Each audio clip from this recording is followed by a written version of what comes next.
Welcome back to the channel, and today's film for review is the 1974 Black Christmas film directed by the late Bob Clark, starring Olivia Hussey, Keir Dullea, John Saxon, Andrea Martin, and Margot Kidder.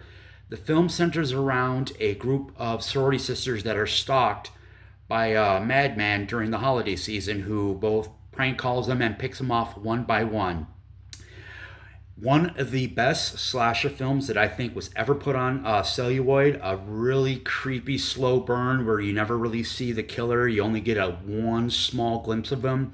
And it was the first to do a really good POV style, which made John Carpenter want to do Halloween. More about that later in the video.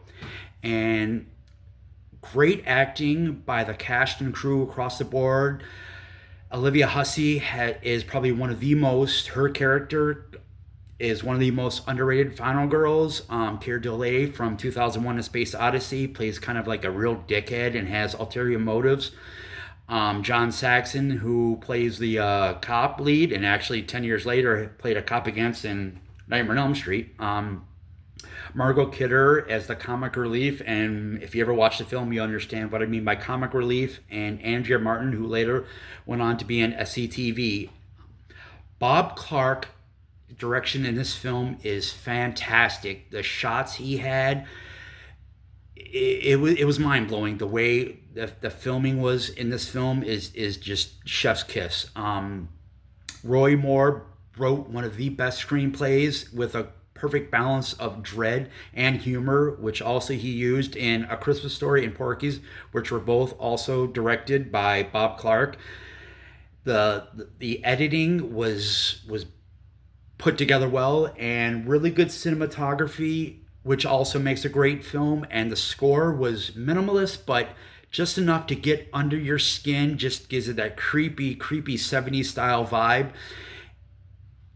One of the best films, like I said, and it may not be for everybody, but I think it's a really great film. Now, John Carpenter asked the late Bob Clark, are you going to do a follow-up to Black Christmas? And he said no. So that's what got the wheels turning, which made John Carpenter do Halloween. And there's some knowledge to like the POV in the beginning of that film was really great. And there was a political message to this film, and what I liked about it is it didn't beat you over the head like the 2019 version, which was garbage, hot garbage on a hot summer day, but we're not going to get into that. The reason why it's political is because a year prior to this, Roe versus Wade was released on the Supreme Court, which was against abortion, or for abortion, but that's, like I said, another story for another day. And also a fun fact is that there are 2 fan films that are out on YouTube called It's Me, Billy, Parts 1 and 2, which I think are a great follow-up to this. Once again, I highly recommend this film. Thank you for stopping in, and I hope you all have yourself a wonderful day.